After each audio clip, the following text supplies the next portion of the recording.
Ain't no daddy at home disorder. You don't believe me? Look at all the boys you know on stimulant medication. 85% of the black boys in America taking drugs ain't got a father figure in their life. This ain't got nothing to do with no damn psychiatry. This is about a war on black men that locks the fathers up and put the sons on the same medicine that sent the daddy to jail for selling.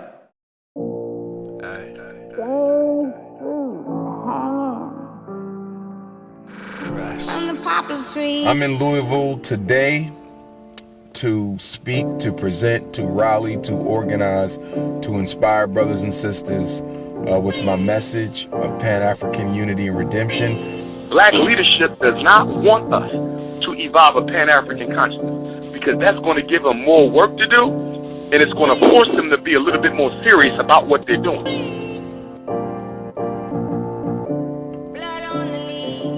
I used to tell people, my heart goes out to you. But I don't understand.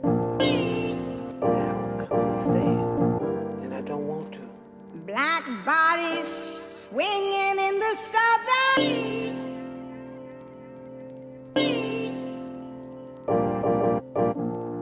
Sure, you see a lot of Caucasian Italians going crazy on TV. Even in the show Jail, you see a lot of white people getting arrested. But that's the way black people, there's no time to pull out handcuffs, it's only handguns. I need y'all to understand something. The school is an extension of the prison system. And if the school is a part of the prison system, that means the classroom teachers are the new police officers. And if the classroom teachers are the new police officers, that means anything you say can and will be used against your son's best interests. Our children are trying to find a way to connect the dots from the great past that we're teaching them to their present and on to the future. Our whole focus is on what we used to be. 95% of our scholars are dealing with what we used to be. Who in the hell is dealing with our problems now? And who is dealing with what we're trying to become in the next 5,000 years?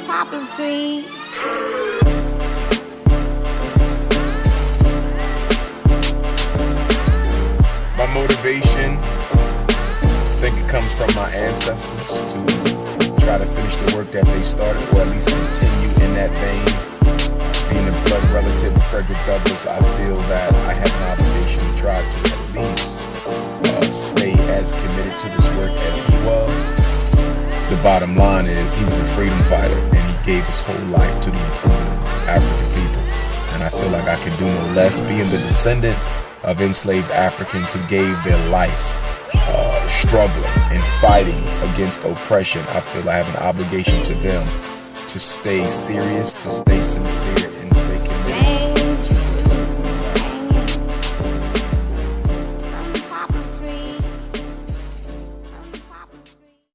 We have a very, very profound individual in front of us today. I just want to read briefly. He ain't big on introductions, but I just want to read briefly, just who this man is and where he's been, and he's going to do the rest. At 37 years old, Dr. Umar Johnson is a shining beacon in the fields of black psychology and black education. Dr. Umar has presented before embassies, stadiums, museums, schools, universities, churches, correctional facilities, community centers, and international audiences. With the genealogy of Frederick Douglass and determination of Brother Marcus Garvey, Brother Umar Johnson's fire to uplift our people is unstoppable. Without any further ado, give him a round of applause, a warm, healthy round of applause. Let's give it up for him.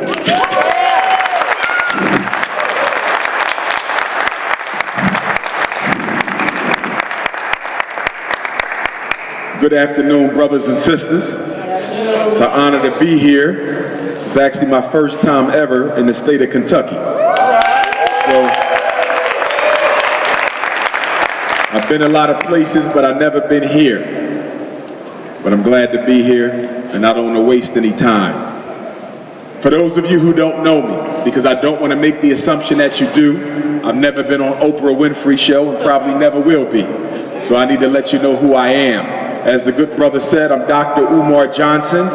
I am a doctor of clinical psychology, and I'm a certified school psychologist, one of the only African-American male certified school psychologists in the United States. I am in private practice throughout the country, and I do a lot of work with charter schools, public schools, and prisons in the Pennsylvania, New York, and New Jersey areas, okay? I am going to be of help to you all, because after today, I never want to hear anyone in here, any mother, any father, any grandmom, grandpop, aunt, uncle, adoptive parents say that you didn't know what to do if the school wanted to expel your child, or you didn't know what to do if they wanted to put them in special education, or you didn't know what to do because they thought they had ADHD, or they wanted them on psychiatric medication. Today, when you leave here, you will have a pretty good understanding of what special ed is, how it works, where it came from,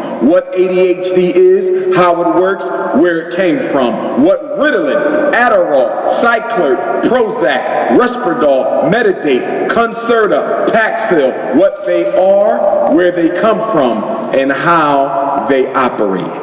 I'm hoping that if you are the parent of an African child or Latino child, which is two words of saying the same thing, because before 1970, Latinos was also Africans, okay? But if you're raising a black child, an African baby, I hope you don't leave this room without my new book, Psychoacademic Holocaust, the Special Education and ADHD War Against Black Boys. I'm going to give you an introduction to the miseducation machine, but I won't be able to do it all in these few hours. So you're going to have to purchase my book and read it cover to cover, so you'll be in a position to protect your children from the miseducation and psychiatric medication machine. Okay? After today, if you have any issues regarding your children, education and mental health with black children, that's my expertise. No one knows it better than me. No one. If you have a question about it, you send me an email, drumarjohnson.com or drumarjohnson@yahoo.com. Now, having said that, let me say this. There's a war against black males in America, and that war begins with your son. The minute he takes his first step into preschool, the war begins. There's 5 stages in the extermination campaign against African boys. The first stage is miseducation. The purpose of miseducation is to teach your son to hate himself, to love white culture, to special educate him, and if possible, to homosexualize and effeminize him. That's stage 1. Stage 2 is psychiatric medication. If they cannot force your son to accept white rule in public or charter school, they move to stage 2. Stage 2 is when you get the chemicals. You get the drug to force your son to do what he wasn't willing to do with his own consciousness. That's when the ADHD comes. That's when the conduct disorder comes. That's when the emotional disturbance comes. That's when the learning disability comes. Now, there's something I need you to understand about the learning disability, about ADHD, about the emotional disturbance, about conduct disorder, about oppositional defiant disorder, about the disruptive behavior disorder, and about mild mental retardation. What do all of these diagnoses have in common? None of them can be proven to exist in reality. The learning disability is a professional opinion that a psychologist makes based on the information we get testing your child. It is not a fact. Anybody in here now with a child with an IEP who's labeled disabled, who's in special ed, the only reason why they have that IEP and the only reason why they've been labeled special ed is because you, the parent, bought into white people's definition of your child's ability to learn. Let me say that again. If you say, Dr. Umar, my daughter has a learning disability, you're only confessing to me that you bought into somebody else's opinion about how well your child can do in school because you cannot prove a learning disability. You think you can? I got $1 million. I've evaluated thousands of kids. I've testified in court. I've helped standardize some of the tests we use. You cannot prove ADHD. It is an idea. And do you know why we have so much ADHD? Because we got a war on black fathers that sends them to jail and then leave their sons on mothers who are doing the best they can. But a woman cannot teach a man how to be one. There you go. And that's critical. Why? Because we have a movement growing in the African American community amongst a small segment of the sisterhood that says we can raise our sons without their father. I want to tell you that you are living a damn delusion if you believe you can raise that boy into a man. Can you make him responsible? Yes. Can you make him a well-functioning citizen? Yes. But can you give him the spirit necessary to be a man? Hell no. No more than a man could give it to a girl. It takes a woman to make a woman, and it takes a man to make a man. And we must never forget that God gave all of us two parents for a reason. For a reason. And no matter how good you think you are, mother, or how good you think you are, father, no child is ever better off with one parent than with both of them. I want to make that a fact. You wonder why we got so much homosexuality in our community? Because people think they can raise kids on their own. You know why we got so much juvenile delinquency in our community? Because people think they can raise kids on their own. You know why we got so much lesbianism? Because people think they can raise kids on their own. When a child is born, they need an equal amount of masculine energy from the father and feminine energy from the mother. And if they get too much of one and not enough of the other, you get psychological instability. That can turn into drug addiction, marijuana addiction, cigarette addiction, eating addiction, sex addiction. In fact, the reason why we have so much addiction in our community is because we keep doing the wrong things wrong for so long, we start thinking they right. So stage 2 is psychiatric medication. Now some of y'all have your children on medicine, and I'm not going to blame you because you didn't get to me yet before you signed off. But I'm telling you right now, you're asking for trouble if your son or daughter is being given crack for kids. Concerta is crack for kids. Ritalin is crack for kids. Adderall and Metadate is crack for kids. You say, well, Dr. Umar Johnson, I don't believe you. Prove it. Well, Ritalin is one molecule away from crack cocaine. Ritalin is classified by the Drug Enforcement Agency of the United States government as a Schedule B drug. If you don't believe me, go to the library on Monday and check out the federal manual on drugs. Ritalin is in the same category as opium and cocaine for one of the most addictive drugs you can take with one of the worst abuse potentials. Now let's do the science on this. The average drug addict can only afford to get high twice or once a day. But once your child is given a prescription for Ritalin or Metadate, he can get high 3 times a day. Some of your kids are on 3 different drugs. He on one drug for being angry at white people. He on another drug because he won't sit still long enough to learn about Christopher Columbus. And he on another drug for being depressed because he don't understand why his community, the black community, won't give him an independent educational experience and keep on sending him to white people who don't like him to get an education. And then we wonder why we have a dropout rate. You know why black boys don't want to go to school? It isn't because they don't want to learn. Every black boy wants an education. It's natural and normal for a baby to be guided aright. But they don't want to get that education at the cost of being castrated.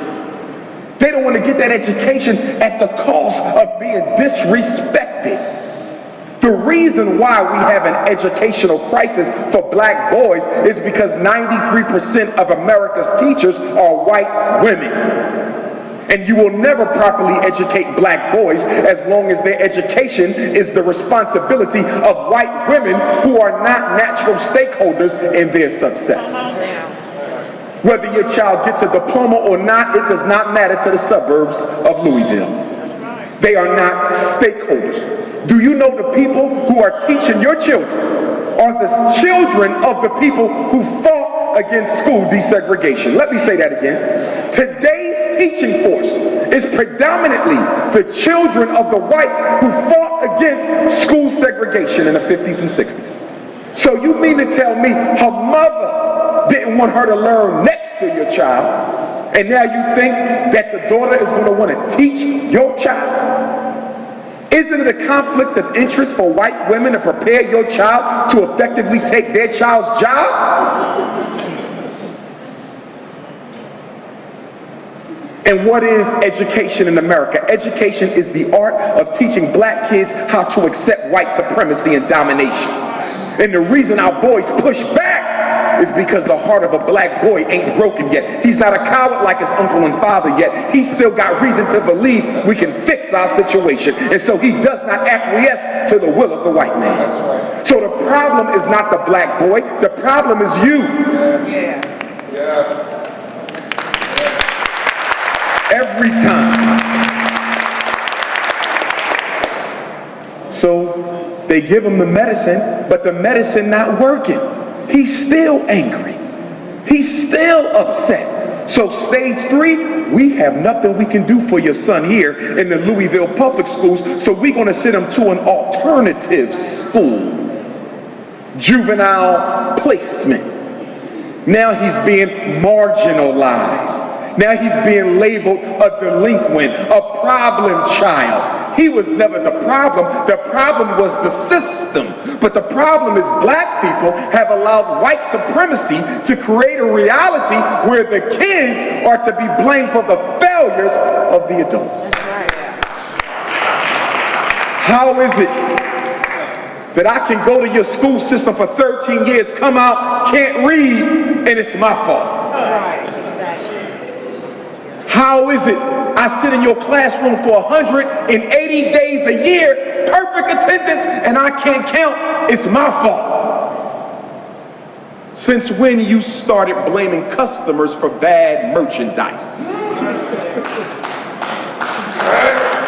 After juvenile incarceration, he drops out of school. His pants begin to sag. He's disrespectful to his mother, his father. He's willing to shoot and kill. He wasn't a born killer, but the anger in him turned into hopelessness, and hopelessness crystallizes into rage, and rage turns into despair, and despair turns into homicide. Stop acting like you don't know why you got what you got on them streets.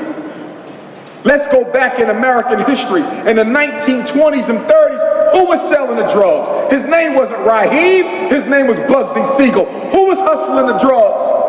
His name wasn't Raheem, it was Al Capone and Meyer Lansky and Lucky Luciano and Dutch Schultz. You wasn't the drug dealers 80 years ago. You wasn't the racketeers 80 years ago. That was Jews, Italians, Irish, Germans. Because up until 1940, they were not considered white people yet. So they were given the underworld. And after 1940, the United States government did what? Gave the Irishman the police department, gave the Jews the civil service jobs downtown, gave the Italians the fire department, and gave you the underworld. They did the same thing you doing now, but they got an economic stimulus package. You ain't getting one. A couple years ago, some of you danced in the streets when Barack Obama got elected.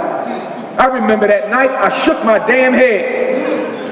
Negroes still don't understand white supremacy. Don't you know they've been putting black faces in high places for 200 years to do you in?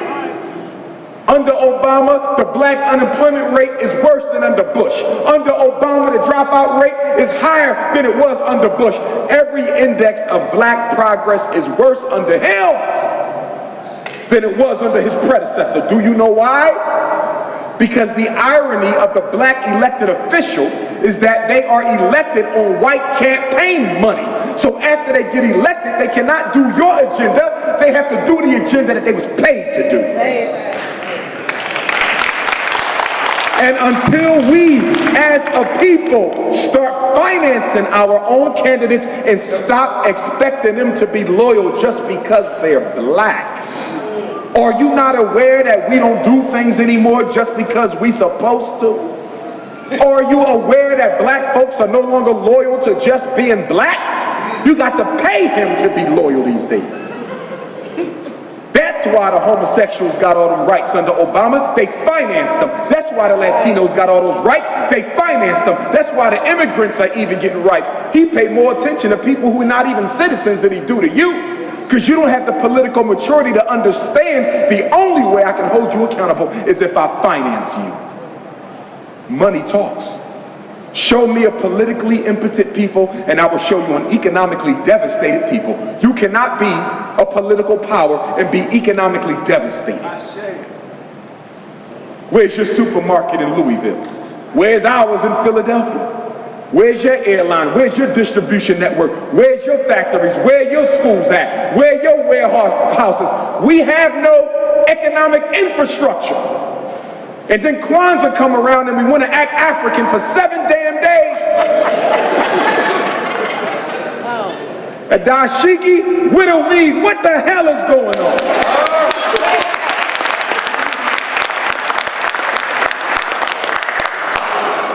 And black man, don't you clap, because the only reason why she want to look like a European, because the only thing you want to date is something that looks like a European.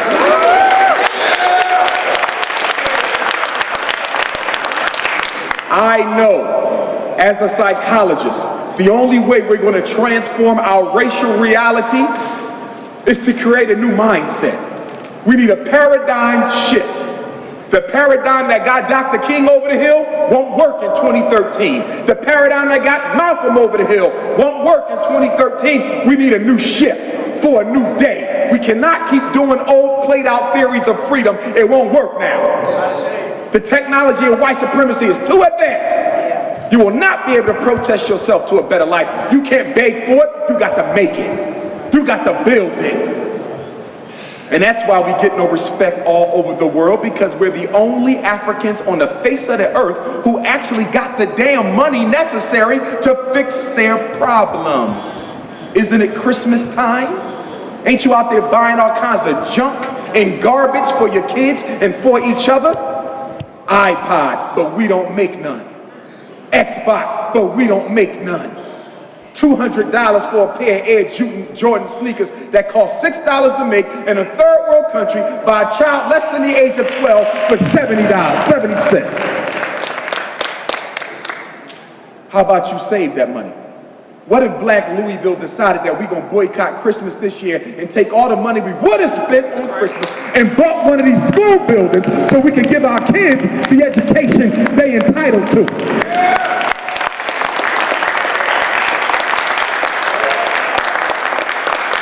You're going to have to sacrifice to get out of this one.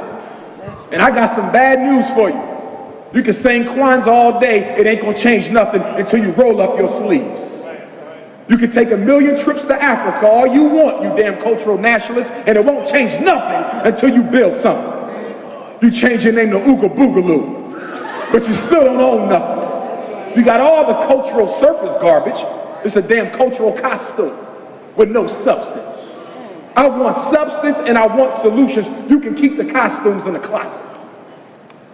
Christmas is coming up. In Louisville, you guys are going to spend no less than $5 million on Christmas gifts.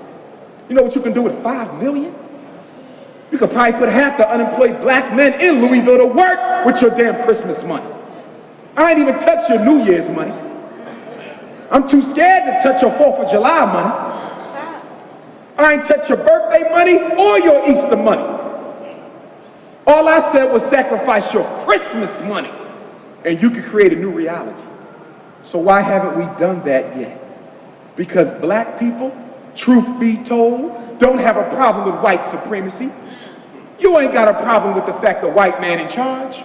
You got a problem with the fact that he won't give you a place under it. And most of your so-called leaders ain't got a problem with it either. as long as they could carve out a nice little niche for themselves. You ain't struggled so long you forgot what the word is. You watch a DVD and call it struggle. I saw Dr. Umar in colors. I was getting my struggle on. It's a damn fool. There wasn't no struggle. There's preparation for the struggle. I went to a Dr. Umar lecture today. I got my struggle. No, you didn't. This is information. It is necessary, but it's not sufficient. I'm not a pastor, so I don't believe in holding church. I believe in after you leave, you got to do something. This ain't church.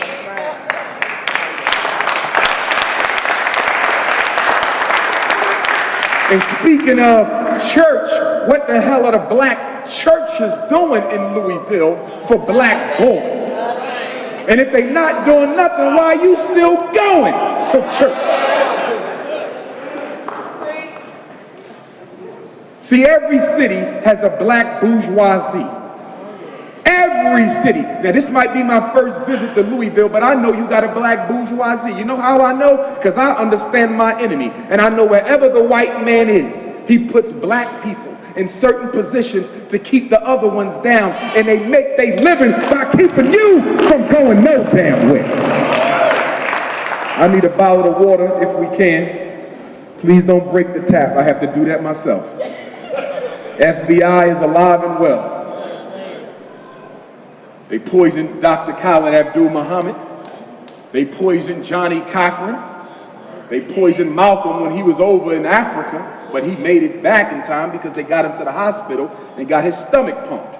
So I know they like to play with people's drink and food. Okay, white supremacy knows that they just can't blow your brains out in front of your community anymore. That's not good politics. So now they got to kill you and make it look like you was in bad shape all along. So how does this black bourgeoisie operate? There's 5 families in the black Louisville bourgeoisie. 5. Let's talk like the 5 families of the Italian mafia. You got 5 families of the Negro European clique. The first one is higher education Negro. These are black people in Louisville and Kentucky who work for your local universities. They work for your community colleges. They write books. They're principals at the elementary, middle, and high school. They got PhDs and EDDs. But whenever somebody asks them why black kids ain't learning in Louisville, you know who they blame? They blame hip-hop. They blame Lil Wayne and 50 Cent. They blame single mothers who having babies out of wedlock. They blame fathers who locked up in jail. They blame kids who don't want to learn. But they never blame the true reason for why them kids ain't learning. And that's because the educational system is designed to produce a prisoner for the prison. It is not designed to properly educate a black child. But they're not allowed to say that because they make their living by making white supremacy appear invisible to you. What's the next family? The status Negro. These are Negroes in Louisville with titles. I'm chief of police. I'm state rep. I'm U.S. rep. I'm alderman, council person, ward leader, senior vice president of this, president of the NAACP, vice president of that. A whole bunch of titles, but no power. Who's your third family? Third family are Negroes with money. Y'all got some black people in Kentucky who got some money. But they never use any of that money for the benefit of black Louisville. But if the white folks need a check, they can get it. Urban League need a check, they can get it. But you've been out there struggling with that summer program for them kids in your block. You ain't seen $1 yet. Who's the next family? Blacks in the media. These are black people with TV shows, radio shows, newspapers, and magazines.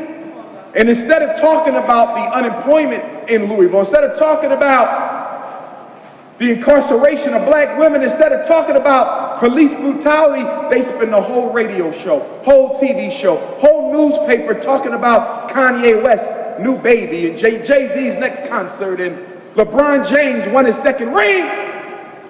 Nothing of consequence to you. They entertain you long enough for the system to trap you. And who's the last family? The fifth and the most dangerous is the religious bourgeoisie. And they're not all Christian either. They Muslim, Christian, Hebrew, you name it. When I talk about church, I'm talking about all y'all, because ain't none of them religious groups doing nothing of consequence for black people. Show me a religion that's ever helped black people in a significant form, and I'll join it right now. None of them. They take all that money. How much money do we give the black church every Sunday? $3 million across America. Every Sunday for 52 weeks, $3 million to T.D. Jakes, Creflo Dollar, Eddie Wrong, and Reverend Hoopenholler in Louisville. And what does Reverend Hoopenholler in Louisville do for you or your children? Not a damn thing. But you keep on going because you've been conditioned to believe your Savior is going to come from outside of you, failing to recognize that the Savior was birthed in you the day you came into this world. You don't need no building. You don't need no pastor. You don't need no leader. Everything you needed to make it on the earthly plane was put in you when you came into the world.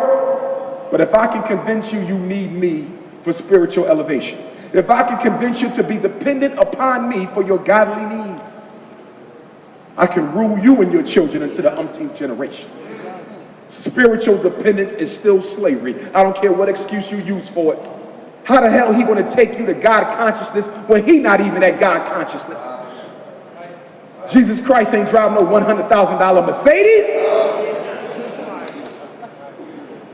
Jesus Christ ain't wearing no Rolex watches.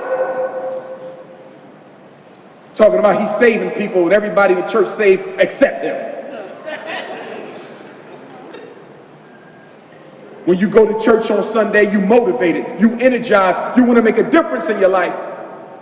And then something miraculous happens from the second you walk into church, and 2 hours later when you come out, first the choir comes out and sings a song about how we all God's children and how God don't see no color. And after that choir that hit you with 2 remixes, you done went right back to sleep.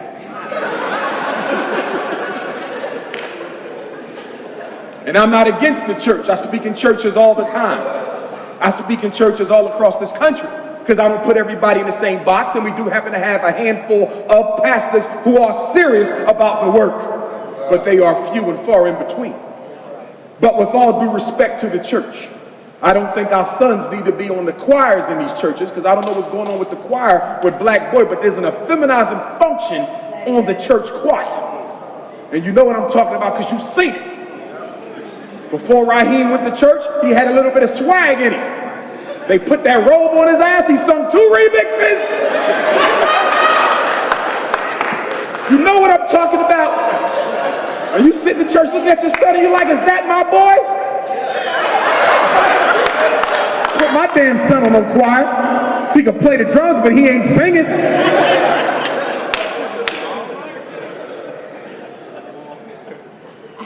Black men, we got to teach these young black boys that we proud to be black men. That there's an honor to be masculine because our boys don't see strong black men anymore. So many of them are trying to turn in their life to be sexually confused.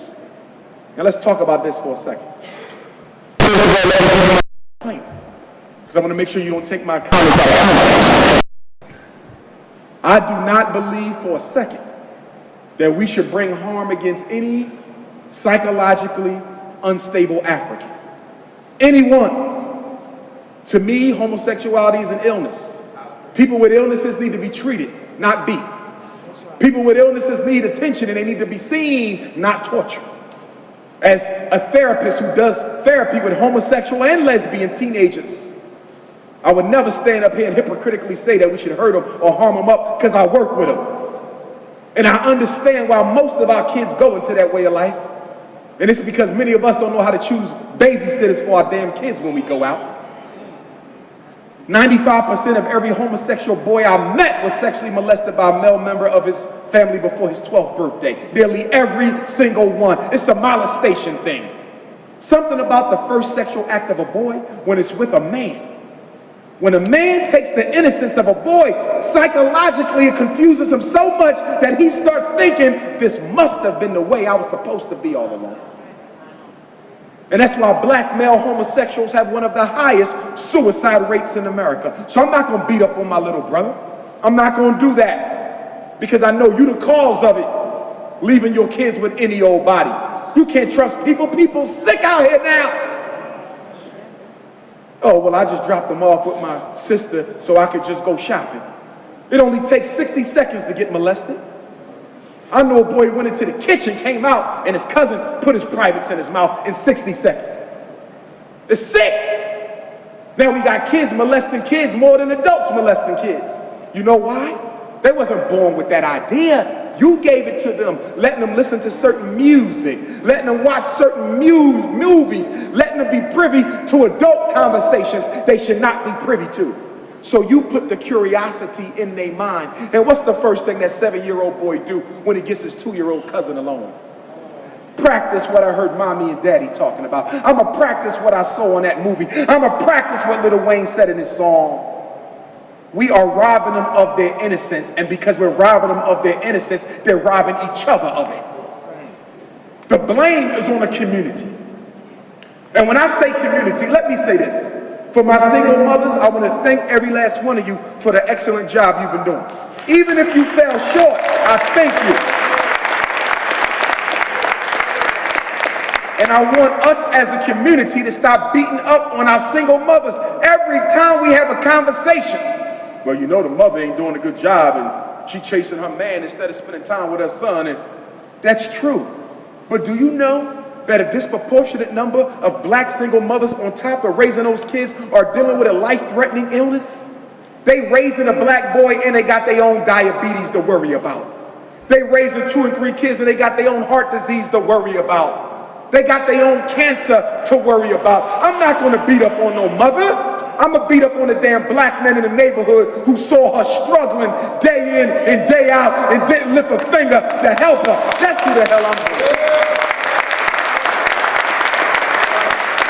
Every time we say that men need to spend more time with our children, first thing a brother want to say is there any grant money in it?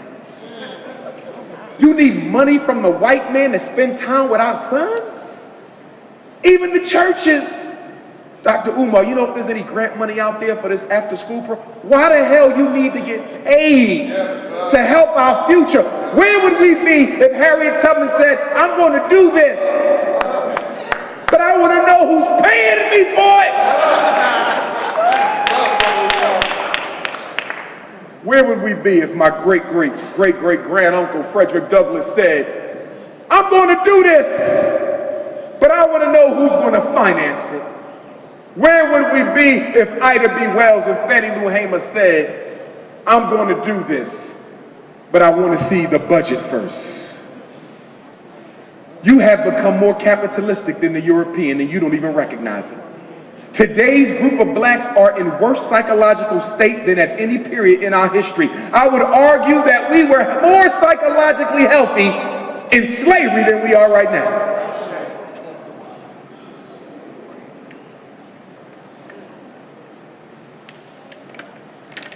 Notice, I got some good water in Kentucky. Notice I didn't tell you to hate no white people. I didn't tell you to bring harm to no white people because I don't teach a reactionary nationalism. I teach a very responsible Pan-African nationalism that does not require me to hurt my enemy in order to help myself. Some of us, all we got time for is to talk about what the white man is or ain't doing. We come together and break down his whole reality. I don't want to talk about his reality. I want to talk about yours. Because I know the only reason why he got one is because you refused to make one. Yes. His success is dependent on your compliance. You can take the slave out of slavery all you want, but until the slave takes the damn slavery out of himself, he'll never be free. Before we can have a psychological revolution, economic revolution, cultural revolution, we got to have a psychological revolution. And that's why I'm working to build a school for our young men. I'm going to start with 1, but I want to end up with 1,000. I want to build a school for our young girls. the Frederick Douglass and Marcus Garvey RBG Leadership Academy for boys, and the Anna Douglas and Amy Jakes Garvey RBG Leadership Academy for the girls. What are we going to teach? Well, you know we're going to teach math because we're required. We're going to teach science because we're required. We're going to teach language and history and civics because we're required to by the state. But on top of what we're required to do, we're going to give them agricultural and agronomical science. We're going to teach them how to sustain life with their own two hands. If the corner store closed down in Louisville, how would you eat? If the white man locked up his supermarkets, how would you eat? Are you able to sustain life? Do you not know that being able to grow your own crops is a revolutionary act? If you don't believe me, study the African independence struggle. Do you know how many of them were victorious because they knew how to live off the land without no processed food? We got to teach our kids how to live off the land too. We're going to teach them how to test the soil for nutrient content. We're going to teach them how to build a garden inside the house if there's no backyard in back of the house. In order for your child to graduate from my school, they better show that they can grow 12 crops, 6 fruits and 6 vegetables without nothing but their own bare hands and seed. That's what you call an education for revolution. This foolishness you got out here with the Louisville public school system, that's designed to produce prisoners, nothing else. What else are we going to teach your kids? Political and military science. Yes, I'm going to teach your daughter how to use a rifle. Yes, I'm going to teach your son how to cut. I don't ever want them to ever have to hurt another human being in their life, but in case they get put in that position, I want them to know how to do it right. No, this is real. If that 10-year-old boy is at home when somebody kicks in that back door and he got his mother and his newborn baby sister in there, at 10, he better know how to pick up that rifle, load up, and blow his damn brains out. Yes, at 10. You got black people running around talking about, I don't do weapons. Jesus Christ carried none. Jesus Christ don't live in 2013 Louisville either. You do. And you better wake up and smell the damn coffee. Do you know what's going on right now? You got white folks all around you in these suburbs arming themselves to the teeth, buying 1 gun a week. White folks all over America while black people giving their guns up. Do you know if martial law was declared in Kentucky today, half of you be wiped out because you got no means to defend your family? I'm not giving up no guns. I'm going to pray for peace, but I'm going to prepare for war.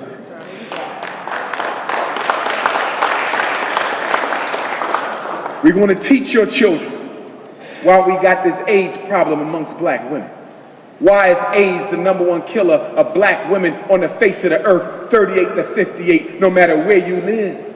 It's because the AIDS virus was manufactured with a grant from the Rockefeller family by the United States Army Bioweapons Lab in Fort Detrick, Maryland in the early 1970s, and they systematically gave that virus to black women all across the face of the earth and homosexuals so they could go and reinfect black women. That's why we got an AIDS problem. Even the scientists have found out that the AIDS virus selectively looks out for cells that have a high concentration of melanin within the membrane. We're going to teach your kids that. We're going to teach them that Barack Obama was elected president for only one reason, and that was to give black people the illusion of inclusion long enough for white people to set us back 200 damn years. What you're about to go through is worse than slavery. Slavery was about control and domination. This is about extermination. You don't see all these Mexicans moving into your city? Arabs and East Indians moving into your city?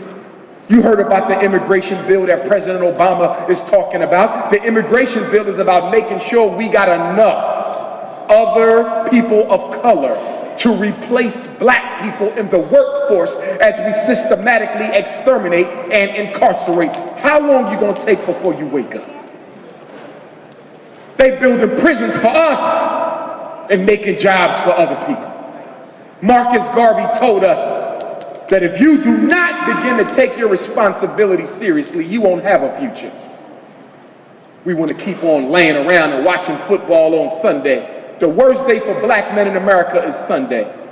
From 12 noon to 12 midnight, 2 million idiots sit in front of the TV and don't move so they can watch black and white men run up and down a field. Average time 2 black men run into each other, they spend the whole day talking about sports. White corporations. You know what I could do if I could get all the black men to meet every Sunday for 3 months? You know what type of change we can make in Louisville if we could get all the black men to come together on Sunday from 12 noon to 12 midnight? You can't do that for the community, but you could do it for white sports corporations.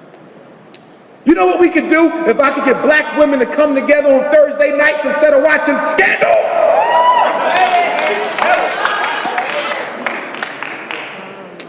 The most popular show in America for a black woman is a show where a black woman plays the bed witch to a white man. I thought we done been there and done that already. That still turns you on? Wasn't your great-great-great-great-grandma forced to do that? Did you not read the Sally Hemings story? My great-great-great-great-grandma, young Betsy, was raped by Aaron Anthony, the white cracker who raped my family.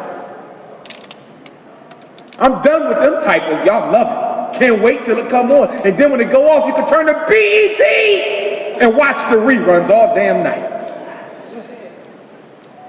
Do you know why you like that show so much?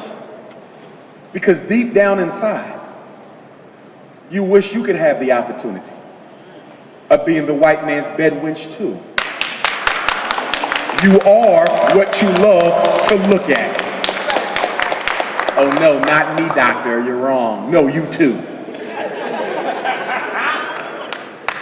There's no way I could be in love with a show where the black man is in love with a white woman unless I don't secretly harbor a desire to be with a white woman myself. You are what you are attracted to.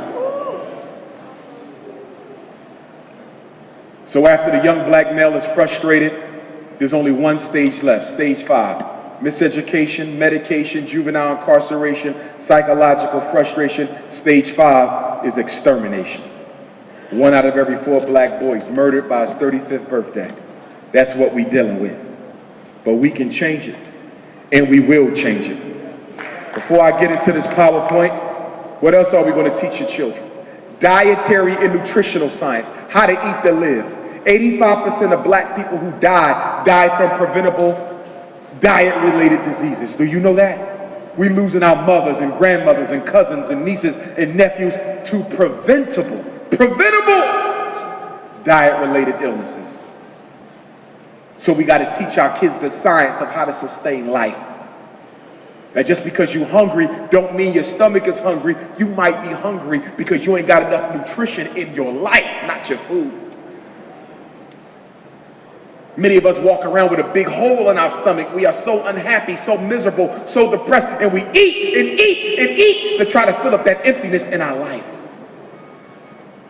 One of the criticisms I have of our dietary brothers and sisters is they don't deal enough with the psychological causes of bad nutrition. How the hell are you going to tell me to go vegetarian if I don't even respect life to begin with? I got to have a reason to live in order for me to live longer. You teaching me how to live longer. Who the hell said I wanted to be alive at all?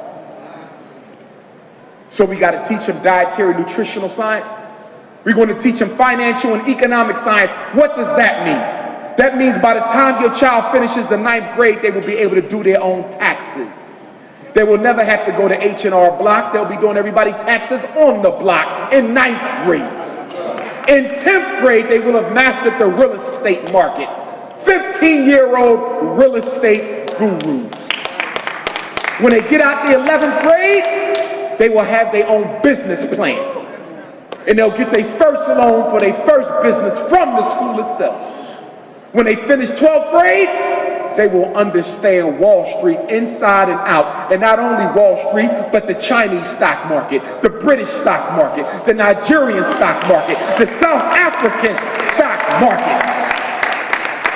I had enough of educating our kids to be servants. How about being the supervisors for a damn change? I want them to own their business. Some of you still sending your kids to college for what?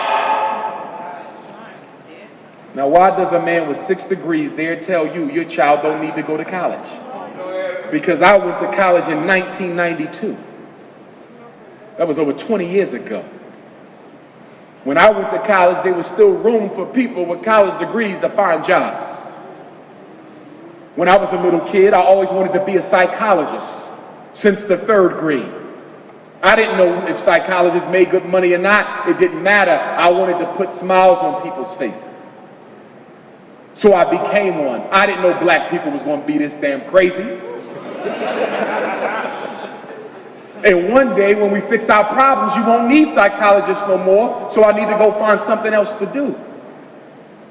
But my point is, if you send your child to college so they can get a job, you're doing the wrong thing, because there are no more jobs in America.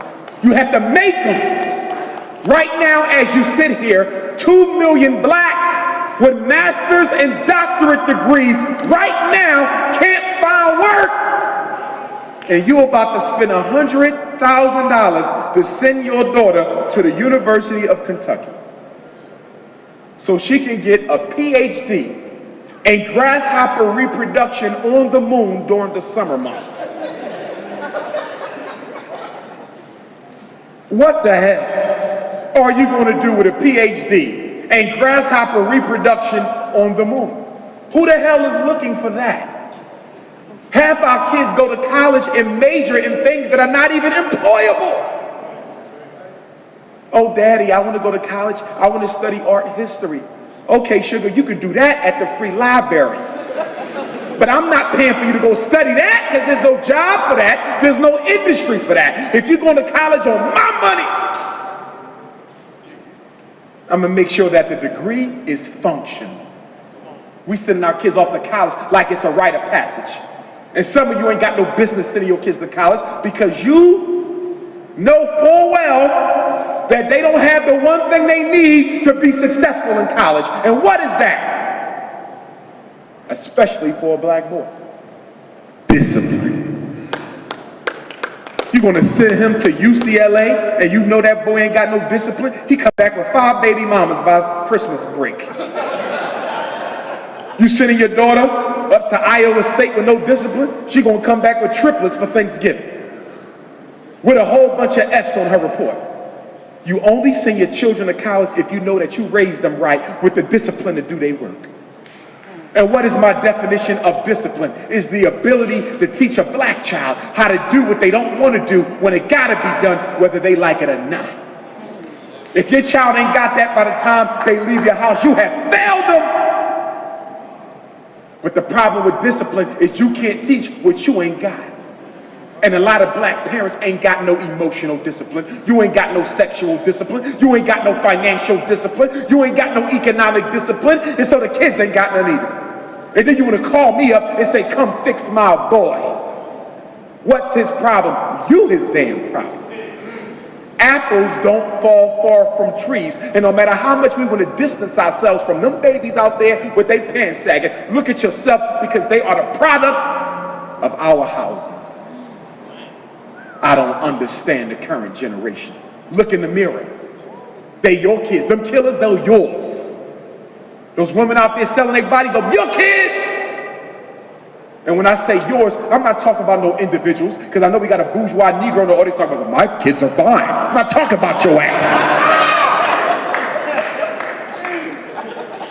You don't know. I don't understand him. Bougie ass. In African culture, the children belong to the community. There is no mine. It is only ours. Some of you men, you find out a boy got your daughter pregnant, you want to go wring his neck. How about wringing your own neck because you saw when he was growing up without a father and didn't know what to do? You didn't spend no time with him. Had you spent time, you may have prevented him from getting your daughter pregnant, but because you neglected him, your own karma came back home to roost. And now your daughter having this baby. Merry Christmas. We got to be real if we're going to fix this. And I'm a little bit different than some of our scholars. They want to spend all day talking about what happened 5,000 years ago in Egypt. All due respect, that's not my box. That is not going to save us as a people. Learn your history, study your history, know your history, but I agree with Frederick Douglass and Marcus Garvey. Don't get lost in it. You live now. You're going to have to solve these problems. King Tut ain't going to do it for you. Hatshepsut ain't solving this for you. You got to roll your own sleeves up. They did their work. How about doing yours?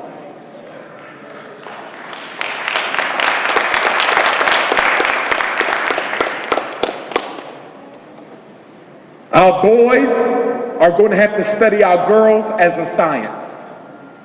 This is going to be called the Science of the Black Family Curriculum, kindergarten through 12th grade.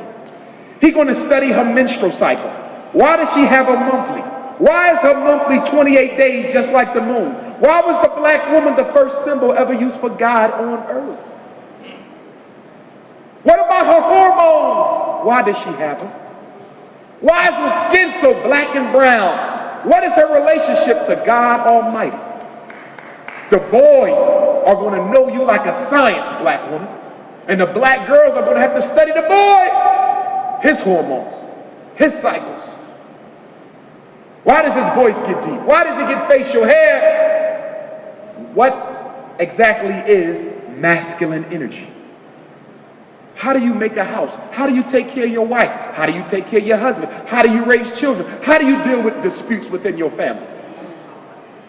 We're going to teach them about confidentiality. Something go wrong in your family, what you do? You go tell the whole damn neighborhood. You all on Facebook talking about your husband. So we got to condition them out, and then we're going to give them spiritual and astrological science. That's right. I'm not going to take the Bible away. There's some good information in there. I'm a descendant of pastors, okay? I'm not going to take the Quran away. I was raised Muslim. I'm not going to take it away. I got some issues with it because some of our Muslim brothers think you got to be an Arab to be a Muslim, but that's another conversation. And Arabic was not our first language. That was a lie. I don't care who said it. It's a lie. We was around. There was no Arabs on the face of the earth. Don't tell me that was my language. I'm much older than that. I respect it, but don't try to make it my only thing. That's what's wrong with religion. We want to put it down people's throats. Study ancient Africa. There's hardly ever been wars fought over what people believe to be true. But in the black community, religion is one of the greatest tools of division. We fight all day over religious beliefs. You Baptist, she Methodist, you Catholic, you Jehovah's Witness. We do the same damn thing in the black conscious community. He Hebrew, he Nawapian, I'm God and earth, he Garveyite, he black nationalist, he Moor, he this, he that. Ain't nobody built nothing yet. Intellectual masturbation. A bunch of damn information junkies. You get that latest Dr. Umar? Yeah, I had it, man. You said hit colors too? I'm waiting for 3. The information is good. I'm not knocking it. But you gotta build once you get it. And now we're using the information as a hindrance to progress. I don't want to do anything until I know everything. Wait a minute. I don't want to do anything until I know everything. So I'm going to finish reading all these books I just bought. And I'm going to finish watching all these DVDs. And I ain't going to stop till I watch every single video on YouTube. And then I'll get ready to struggle. Your ass will be dead and gone by then. You got to get started now. See, we got 2 types of groups in the conscious community. We got conscious people and you got common sense people. Now, the conscious people got all the books, the DVDs, the knowledge. They done been a candidate, they done studied, they done overstood, understood, everything. But ain't built nothing. Over here, you got common sense people. They just regular old folks. They don't know all that fancy history, but they got enough damn common sense to know that if we don't give our kids their own school, it won't be no damn future. So you ask me, Dr. Umar, who you gonna work with? The conscious or the common sense? Bring me the damn common sense people. Conscious people too damn smart. You can't work with them. How many meetings I've been invited to that get destroyed by arguments because people too damn smart? A waste of time.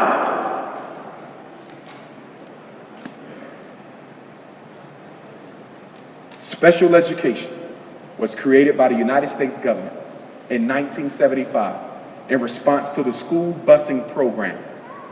In the 70s, we had a busing program. that followed the 1954 Brown versus the Board of Education decision. In 54, the Supreme Court said you can no longer use race as a factor in education. 20 years later, half the schools in America were still segregated. So the government said, we're now going to bus black kids into white schools and bus white kids into black schools. And white people went off and lost their minds.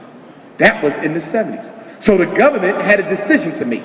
In 1975, they came up with an idea. They said, you know what? These white schools in Louisville don't want these black kids in it.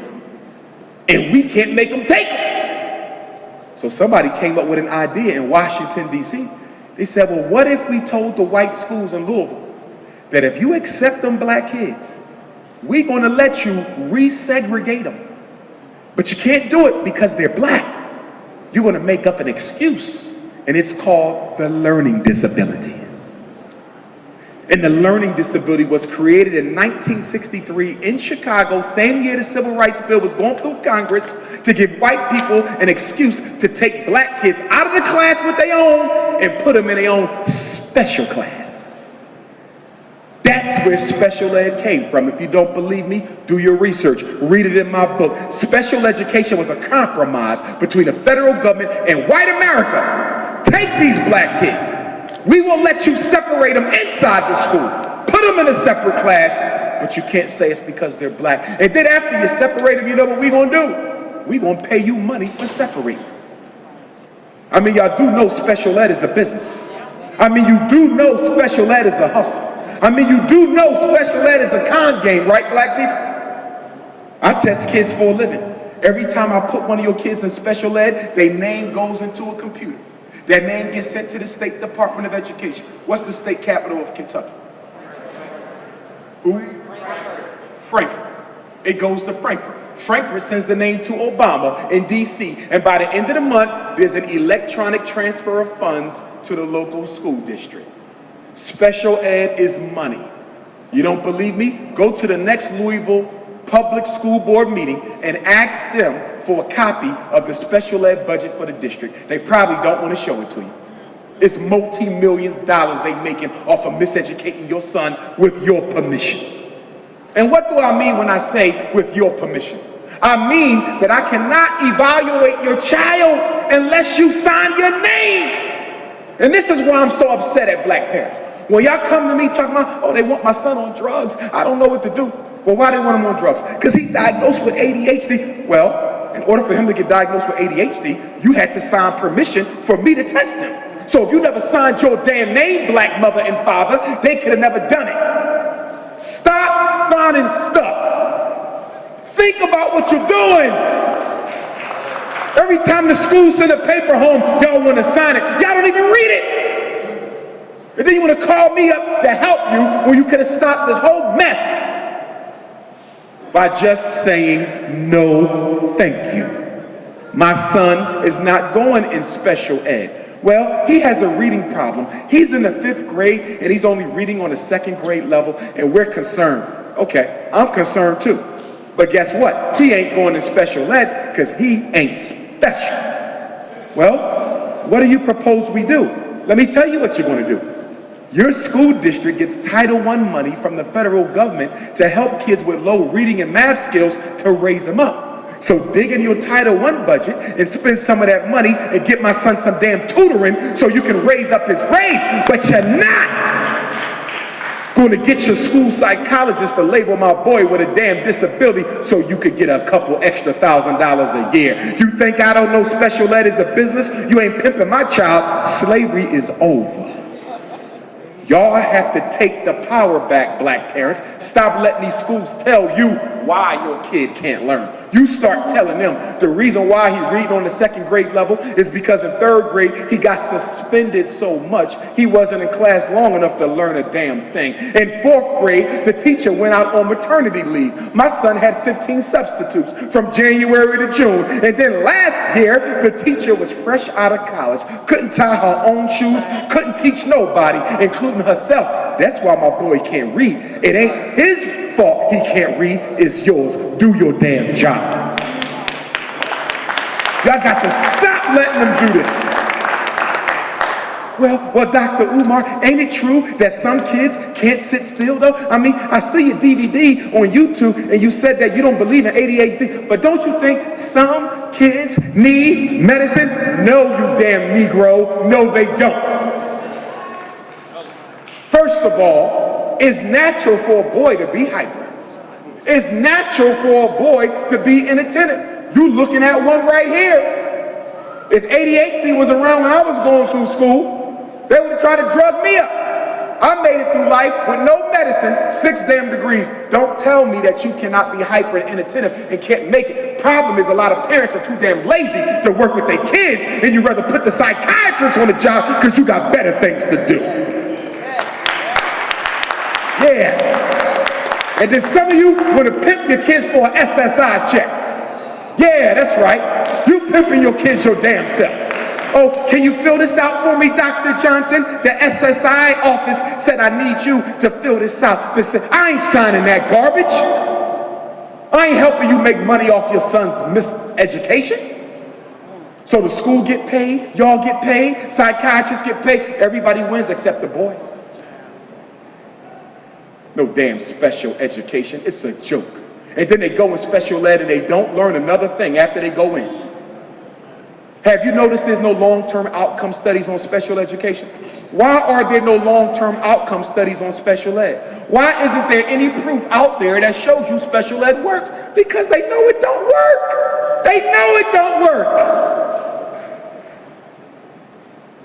This is a trash can where white women can send all the black boys they don't want to be bothered with your permission. ADHD ain't nothing but ain't no daddy at home disorder. Ain't no daddy at home disorder. You don't believe me? Look at all the boys you know on stimulant medication. 85% of the black boys in America taking drugs ain't got a father figure in their life. This ain't got nothing to do with no damn psychiatry. This is about a war on black men that locks the fathers up and put the sons on the same medicine that sent the daddy to jail for selling.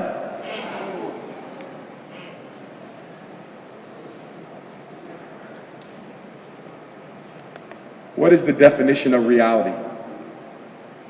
What is the definition of power? Power is the ability to define reality and make people believe it. It is the ability to dictate a reality and make the people believe it. If your son can't read, he's learning disabled, and you buy it. If he can't sit still, it's ADHD, and you buy it. Do you know that 95% of all kids diagnosed with ADHD are boys? Girls don't hardly get it. And do you know who's recommending the eval? Teachers and parents, mothers. It's women saying something wrong with boys. Think about that for a minute. It's all women saying there's something wrong with the boys. Do you know what's wrong with the boys? The women is what's wrong with the boys. They're getting too much feminine energy. Listen to me, mothers. I'm not knocking you. I'm saying that you are a female and you would rather deal with feminine energy because it's calm and it's controlled. But masculine energy ain't calm. Masculine energy is active. But when you got a school district that's all women with a bunch of boys, they don't know how to deal with them. So they put them on kitty crack. When's the last time you seen a black man recommend a boy for ADHD evaluation? Show of hands, black men who said this boy needs some drugs. Show of hand, black men. 0. We don't send our boys to the psychiatrist because we know that's how we used to be. It's normal. It's normal. Oh, the teacher said he can't sit still. So school starts at 8 o'clock. They don't get the hell out till 3. So that boy's supposed to sit there for 7 hours. You can't even do that. Why the hell are you expecting it from a 6-year-old? Wake the hell up, black people.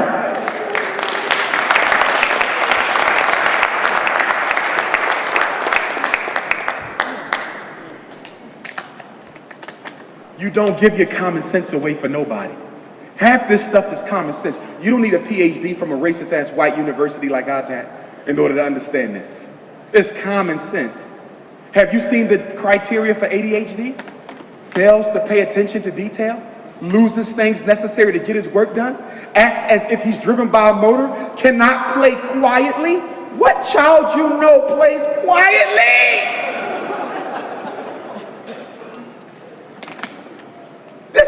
This is what we look at. It's garbage. Conduct disorder. Conduct disorder is a kid who needs his ass whipped. That's what conduct disorder is.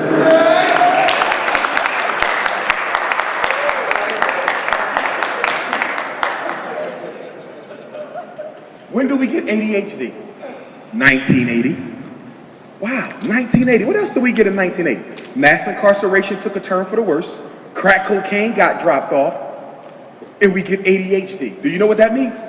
They started doping up the kids and doping up the adults at the same time. Chemical warfare on the whole black community.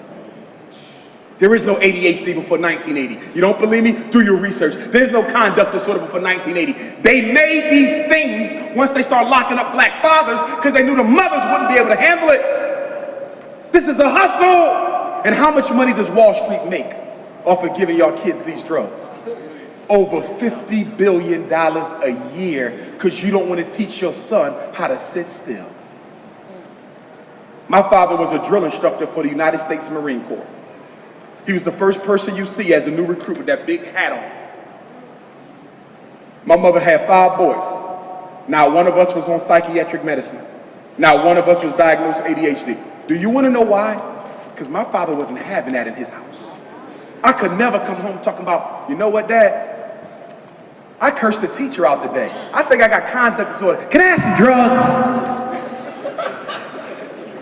My father would have looked at me like I'm crazy because my father wasn't the type of father, and some of y'all had them type of fathers who the school could not tell them about their child. Did y'all hear what I just said? The school could not tell my father about me. That's my son. Nobody know him better than me.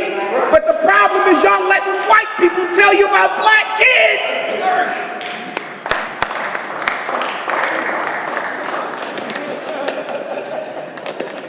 Why does he keep bringing up white people? You forgot how you got here? Who controls the school system, you or white people? Who controls the economic order, you or white people? Who brought you to America, you or white people? So I'm always going to talk about white supremacy because it is the invisible demon. And one of the things white supremacy is so effective at doing is making its victims not talk about it. I'm going to talk about it because I know we won't be able to solve our problems unless we identify it. White folks, well, Dr. Umar, I love what you're doing, but I don't know why you got to keep talking about race because I love my black students. Yeah, like you love your dog at home. Well, why do you say white women can't teach black boys? I take offense. First of all, I didn't say you can't teach them how to read, how to write, or how to count, if that's your definition of education. But that's not my definition of education. That is called literacy. My definition of education is training black children in the art of acquiring, maintaining, and protecting power to include the ability to understand and navigate white supremacy. You can't teach him that. You've never lived as a black man. And some of you white liberal teachers go so far that you cripple his ass and make him into a little wuss because you keep babying him up every time he do something wrong. Oh, right, no! Let him stand. That white world don't care about how sensitive that boy is. Let him stand. And you black mothers got to do a better job with your sons. Some of y'all doing good, some of y'all trifling. Some of y'all are raising him to be a trifling little boy. Some of y'all raising y'all sons to be the same type of man you would never want to date yourself. In your house, he ain't got to clean. In your house, he ain't got to do no chores. In your house, he talk to you any kind of way you want. Disrespect his sisters. No consequences. Oh, that's my baby. You protect them. Sometimes a man can't even deal with you because when a man see your son disrespecting you, he want to check your son, and now you want to beat up the man because of your disrespectful son. See, black woman, when you don't have a man, you automatically elevate your oldest son to man of the house status. Not sex, psychology. So now your oldest boy is your husband, symbolically. And because your oldest son is now your husband, you don't feel like you can chastise him because he's your equal now. Happens all in the hood. And then once he go to jail, you do what? You symbolize the next oldest son, and you objectify him as the husband. And this is how you see a whole family of boys get destroyed by the mother who keep trying to make them her man. He's not your man. Go find one. You do a good job with your sons. You raise your daughters. Your daughters is good. She go to school. She got the cheerleading thing. She got a scholarship, after school job. Rashida got it going on. Class president. And then look at his ass. 20 million tattoos all over his face. Total delinquent. Talking about he just like his father. No, he just like his mother. She's the one who made him into that. Ladies, be careful, because some of y'all are making the worst possible husband for another system.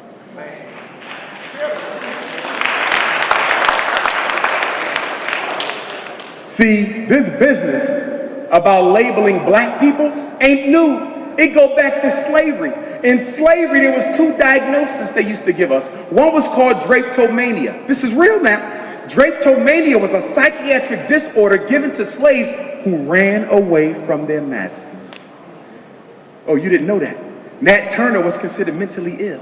Gabriel Prosser was mentally ill. Harriet, Fred, Napoleon, Jean-Jacques Dessalines, Henry Christophe, Bookman Dada, they were all mentally ill because under slavery, wanting to be free was a psychological disease, and the cure was to whip the living hell out of the slave. You don't believe me? Do your research. Who created drapetomania? White racists out of New Orleans, Dr. Samuel Cartwright. You can get books on them. A disease called freedom. Ain't that something? You laughing? Well, guess what? A.D.H.D is the new disease. A.D.H.D. A normal black boy with energy is now a problem.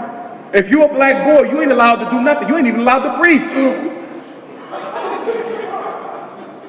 And then y'all feed him sugar all day, caffeine, high fructose corn syrup. He ain't got no recess in school. They won't let him go outside because they think they're going to get shot by a drive-by. So you got a growing boy with all this energy, no way to let it out, and then we mislabel him and give him drugs. And by the way, sugar is only one molecule away from cocaine too. That's right. And sugar used to be classified as a drug by the FDA, but they took it off the list after the sugar companies lobbied Congress. So sugar is a drug. That's why it looks like crack, weighs like crack, and got the same side effects as crack. So your son on 4 drugs: Adderall, Risperdal, Ritalin, and table sugar. And when y'all come to me talking that A.D.H.D stuff, what's the first thing Dr. Umar tells you? I say you gotta put that boy on the sugar fast.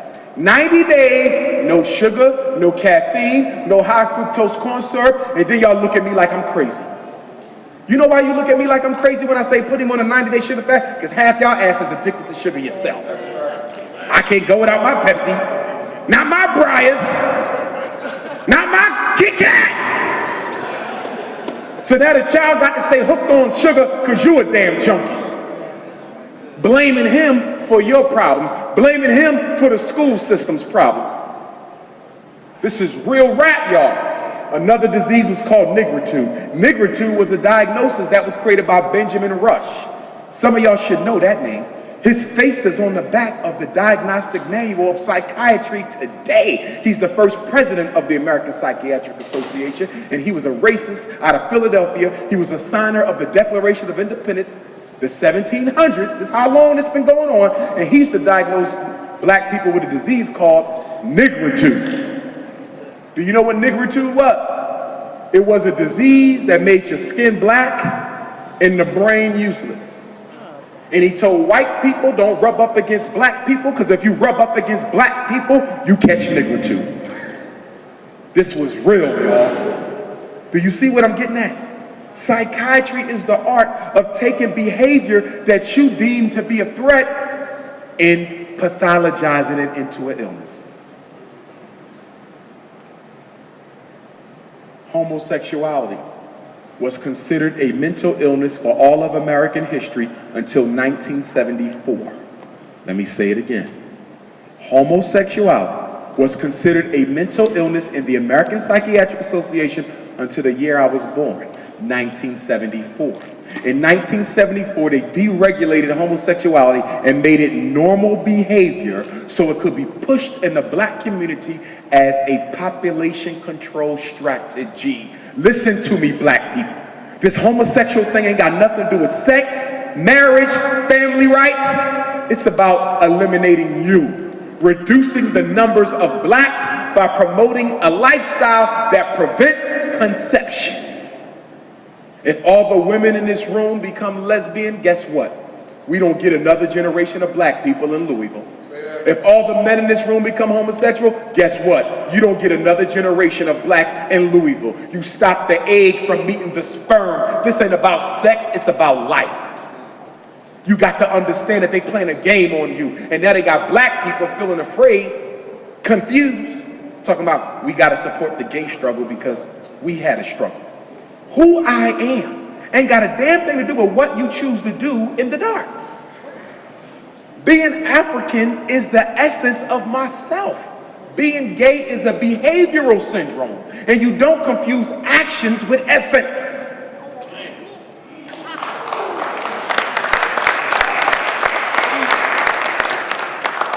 I had a sexually confused brother send me an email.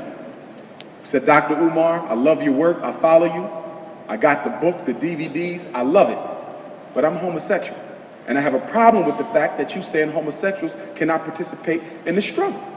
Can you explain that to me? Because I'm gay, but I'm also a nationalist. I said it's impossible. He said, how? I said, because the word nationalism comes from the same root as the word nature, which means to procreate, to project oneself into the future, to reproduce. If you are practicing sexual confusion, you will never reproduce your ancestral lineage again. So how can you be a homosexual and a nationalist when nationalism is about what? Life.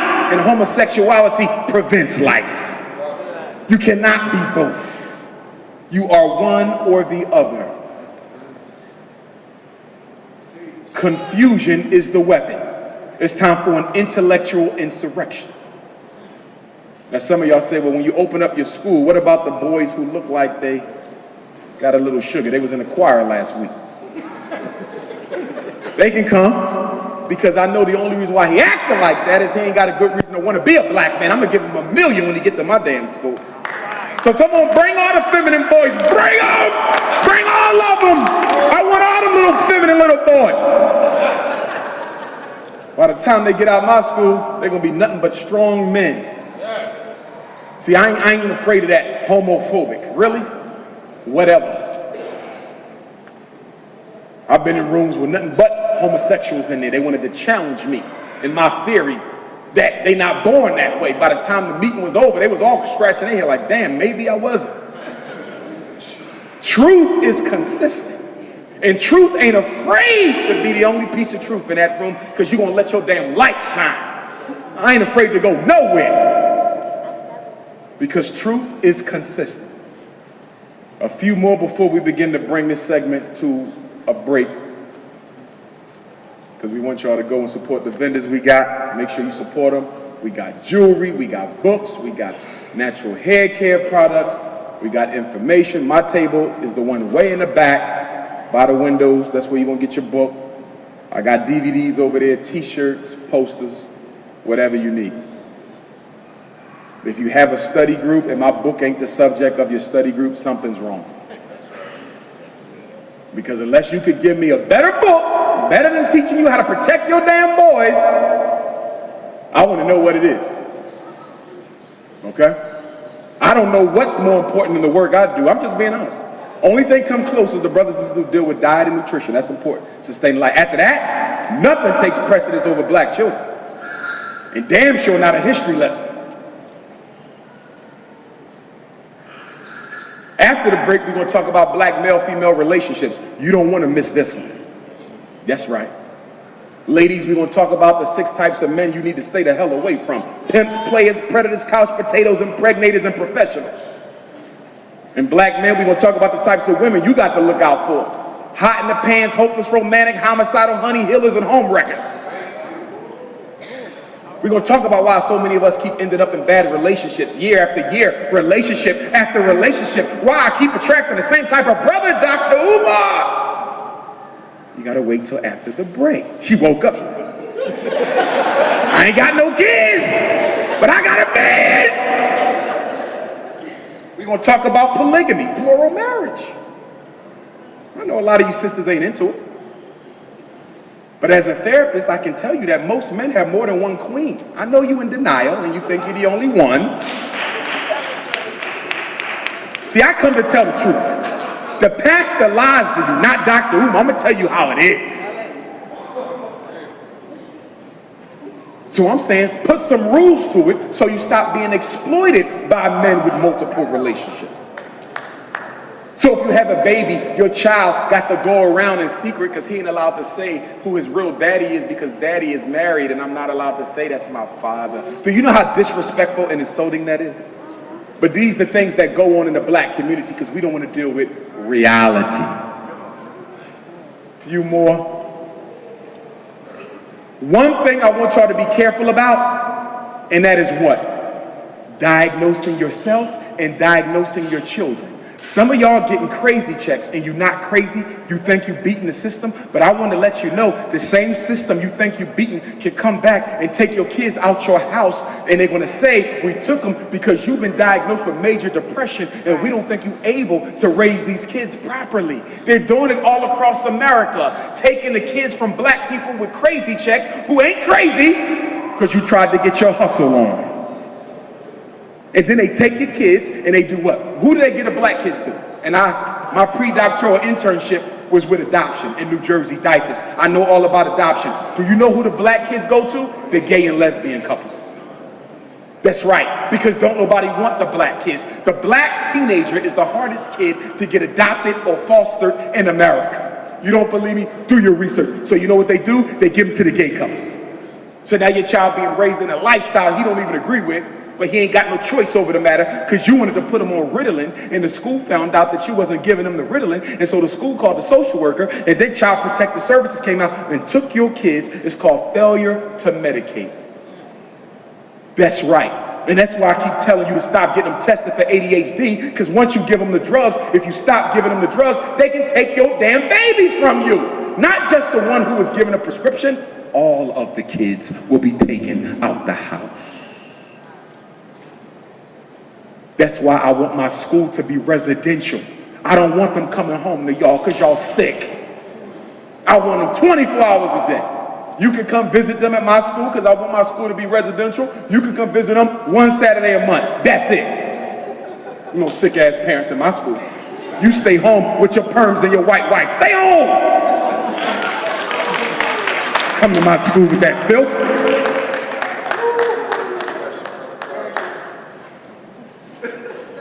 So when a black man get a PhD, he got to go marry somebody else's daughter. Don't make no sense. Talking about I can't help who I fall in love with. Well, you could sure help it in the 60s though, couldn't you? If the black woman was good enough for you in slavery and good enough for you in Reconstruction and she was good enough for you in the Civil Rights Movement, why the hell she ain't good enough for you now? I didn't say she ain't had no problems. I know she'll run your credit cards up. I know this! She'll put your business in the street. I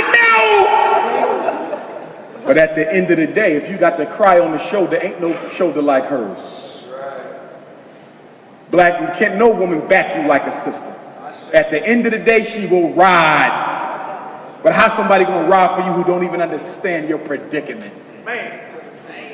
And then you want to sneak back home every once in a while and get some of that original cookie. And cookie.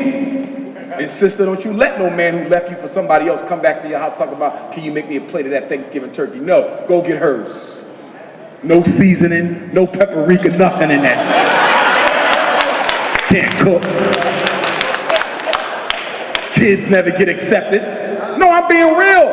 You talking to a therapist. You know how many biracial kids I meet who cry, Dr. Umar, my white grandmother doesn't really like us because our father's black. I deal with this. Y'all talk about post-racial. Ain't no damn post-racial nothing. My grandma bought Christmas gifts for all my white cousins, but none of the biracial grandkids got anything. I know a woman right now, a white Irish woman in Philadelphia. I used to be her therapist. She had a daughter by a black man, and she cried to me. She said, my mother has never met my daughter. She told me never bring that into her house. Y'all talking about post-racial. Them biracial kids suffer like hell. Not feeling like you're all black, not feeling like you're all white. The black people don't trust you, the white people don't want you, and y'all want to keep on mixing our damn seed up. Stop mixing the damn seed. Now, a biracial African is still an African. And if it's any in the audience, I want y'all to know that. If your mother or father is African, you my brother and sister until you choose otherwise, if you identify as being African. But the minute you start this biracial stuff, I'm done with your ass.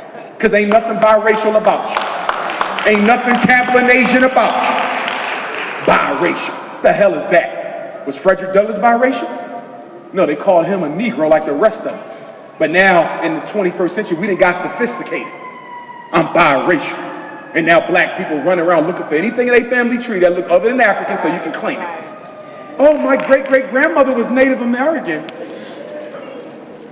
My stepdad's cousin was Irish.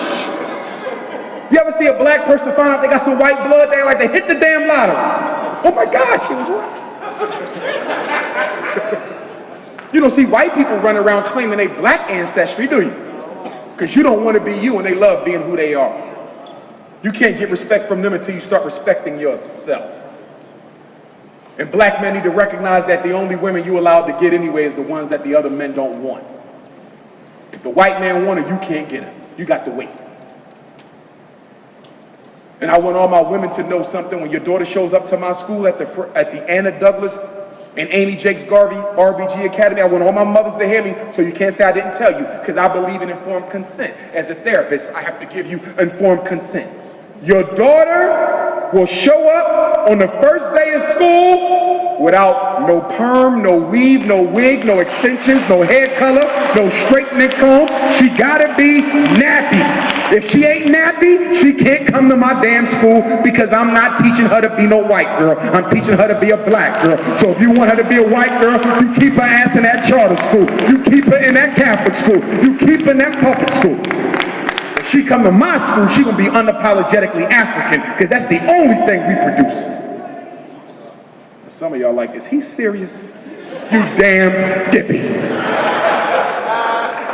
Well, Dr. Umar, what does my daughter's hair have to do with you giving her a good education? I beg your pardon? Do you not realize that the first education is an education in self, in self-acceptance, in self-love, in self-validation? Oh, you want me to be like the Afrocentric schools, the Daishiki schools? That's not my program. You can go with a perm to them schools and beat a damn drum looking like a white girl, not in mine. I don't play that. Your daughter going to be taught to love who she is as God made her, not the beauty parlor. Or don't bring her. And if you forget to bring her natural, don't worry, I know how to cut hair. I'm gonna shave her ass right in front of you for thinking you could break my damn rules. I see some of y'all faces like he's too black. Be happy. I went through the strange white schools that the bourgeois people went through, but I kept my Africanity. That's the damn difference. Life is too short to waste it being a damn sellout. Don't worry. I'll put a little Louisville in her hair, a little cardinal in the back. Little part. Southside, I'll hook her up. But she will be natural. And your son will be natural too. In case he was on the choir. Make sure he don't show up with no Jerry curl, no S curl, none of that. Okay? As I wrap up, I'm gonna be the first principal of a school in American history. I'm gonna make history. First principal. First black principal in the Guinness Book of World Records. You know why? Because I am going to give birth to the first senior high school prom where every girl went with her own damn hair. Hallelujah! Hallelujah! And they gonna look good. Some gonna have locks, some gonna have have braids, some gonna have twisties, some gonna be short just like me. But they gonna look so damn good that all the girls with their hair weaved up gonna look and say, damn, I didn't know my own hair could be that beautiful. We gonna rework the African mind. And you know the beauty of that? We ain't got to worry about our sons marrying other people's daughters because he's going to go to a school where every girl he ever seen was nappy. So the only thing he can like was a nappy sister. The only thing he can be in love with is a nappy sister. And once he graduates from college, the only thing he going to look for is a nappy sister. Hallelujah.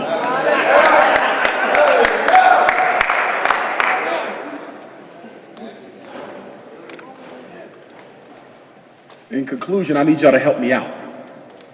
As y'all travel throughout Kentucky, you come across school buildings for sale that have at least an acre of land around it. I don't want it landlocked. My school cannot be landlocked because we need to grow. We're going to have a zoo. We're going to teach our kids how to take care of animals. We're going to have a farm, botany, all of that. We also want to have an aeronautical program, teach your kids how to fly so they can get their junior pilot's license.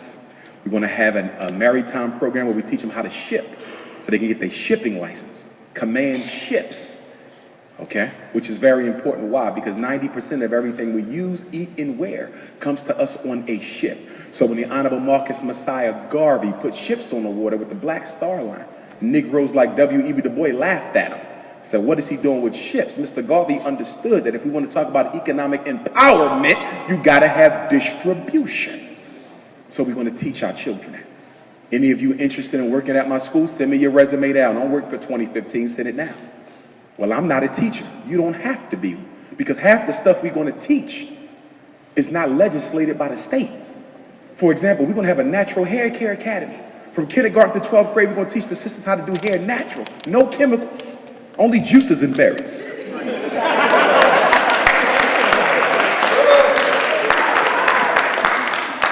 We're going to have a raw food curriculum, teach our kids from kindergarten to 12th grade how to prepare food without ever putting it on a stove.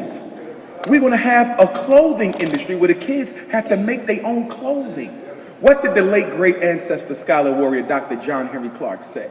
He said, a people who cannot make their own underwear aren't fit to rule a nation. So guess what's the first thing your kids going to make? Their own damn drawers. They're going to have to wear their own drawers. Some of y'all know how to sew. We need you on the team. You don't need no teacher's license for that because that's not legislated by the state. So think about what you can bring to the table. We're going to have a whole outdoors program. Brothers and sisters who into the hunting, you into the fishing, you into the camping, you into the hiking and the trailing. We need that too. So think global because we're about to repair a nation. Now let me break it down for you, right? So we go and we buy a school. We build a school in the middle of Kentucky, right? 20 acres around it. Nothing out there but the school. Half of y'all coming to work there, right? So in order for you to work, you're going to need a house. So that means you're going to build a house. If we got people living around the school, we're going to need a gas station. So somebody's going to have to open up a gas station. Then we got to eat, so somebody's going to have to open up a supermarket. Then we're going to need a hospital, so some doctors are going to have to come and open up a hospital. And before you know it, after Dr. Umar's school, we have built a whole independent black community. Strategy.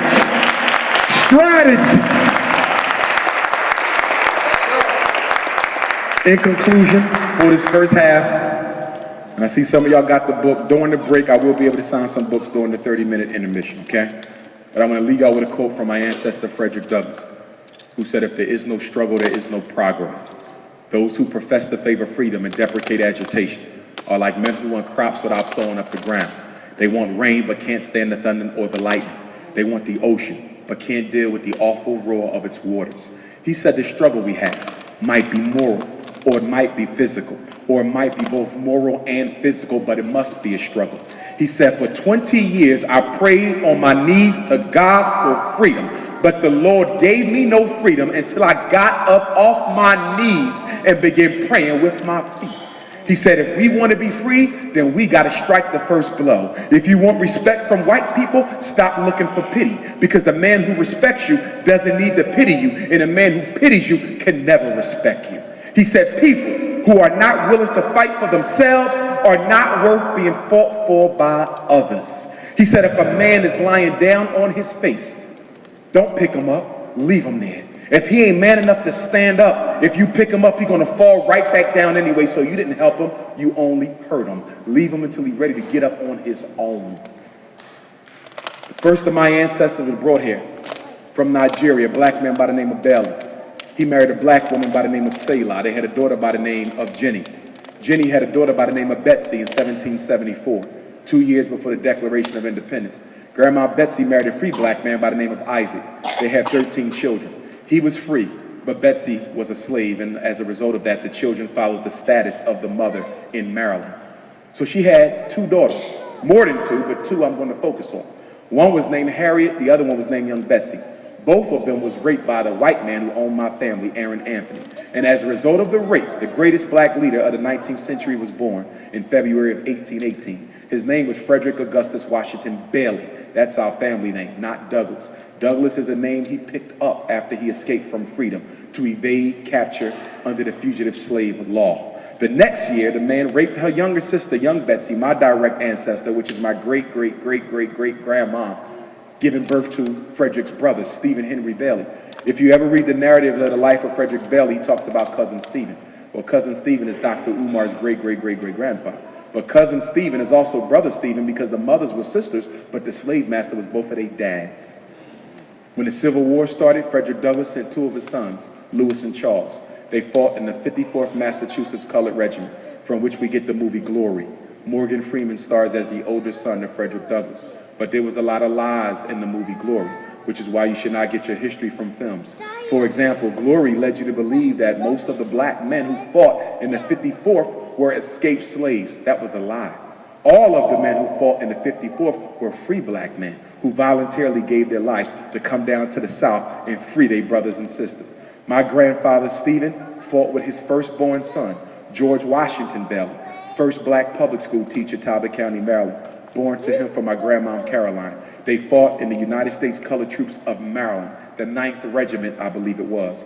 After the Civil War, George Washington married Annie Wayman. They had a daughter named Caroline. Caroline relocated from Maryland to Philadelphia to live with her sister after her parents died. She had a daughter named Vivian. Vivian married a Cuban immigrant by the name of Cicero Noel, my Spanish-speaking great-grandfather. They had a daughter named Ida. Ida married James Johnson. They had a son named Jamal. Jamal married Barbara. On August 21st, 1974, Dr. Umar Johnson was born, 11th generation descendant, and the first of my family to be black. Fresh Prince makes his debut in Kentucky. How was it? It was, in the words of my elder, Ray Hagan, it was black tax. What's your response? How did you like the event tonight? I think all black people need to come things like this. I think I've been watching him for a while. He's a really intelligent guy. I think we need more people like him. What you learned the most? Well, just the psychology before that. Dr. Umar, he was amazing. Always. He's better live than he is on the YouTube video. So I recommend anybody, if we can bring him back again, definitely come. You missed out on a wonderful opportunity. I can't wait till the next time we get him here, because we have to get him here for the all-women panel. Yes. Relationship. Yes. Definitely. Absolutely. Yeah. Awesome. Absolutely. Because it starts with the woman first. Right. We have to heal the planet. Well, I thought tonight was amazing. I had heard some of Dr. Umar Johnson's lectures online, and I didn't know he was funny. So, I mean, it was educational. He was funny. He talked a little bit about history. He talked about black female-male relationships, which we don't like to talk about. Right. And he talked about some of the things we need to do as parents. And what I really liked about that, when he talked to the parents, was he talked about personal responsibility for your own child. That's right. Accountability. That's right. Absolutely. That's right. So we can't blame the school system to raise our children. That's right. And I think that needed to be said. That's right. So I had a wonderful time. I found myself clapping, shouting. I thought I was in church. All right. That man spoke true. He did. He did. Actually thought it was a great event. Even when you came up and spoke about the school and stuff, I knew nothing about that. So I told my daughter, I asked her, I said, you know what? I feel like I'm one of those conscious/common sense type folks. And, you know, even with everything he spoke about, I felt like, you know, it's a long, I need to learn more.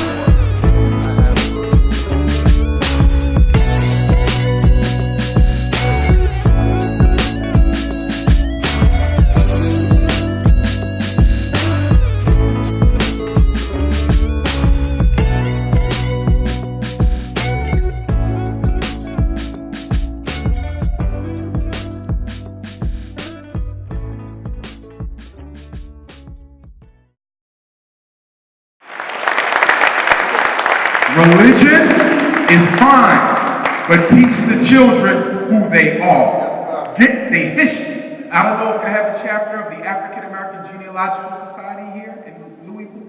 If we don't, we need to build one to teach y'all to trace your roots, because in our culture, ancestors are very important. Our ancestors are our angels. There's no naked white boys with wings on their back looking out for you. Your deceased relatives are your angels, but you got to know who they are. You have to build an altar in your house. We do not pray to our ancestors. We relate to our ancestors. We communicate with our ancestors, and we venerate them. So everybody in this room got tens of thousands of blood deceased relatives going back to the beginning of time who are waiting for you to invite them into your life to give you a hand, but you too afraid to do it because somebody told you that African magic was black magic. So you call on Abraham and Muhammad and Noah and Jesus and all these other people, but won't even call on Aunt Sue and Grandma Betty. You better get in touch with your own people. Ashe, ashe, ashe. Thank you, brothers and sisters. Give it up one more time. Give it up one more time. All right, listen, before y'all really get up, make a couple of announcements right now. Of course, Dr. Umar Johnson will be in the back, but if you have the book, you bring it up here, and he will sign it right now. We do have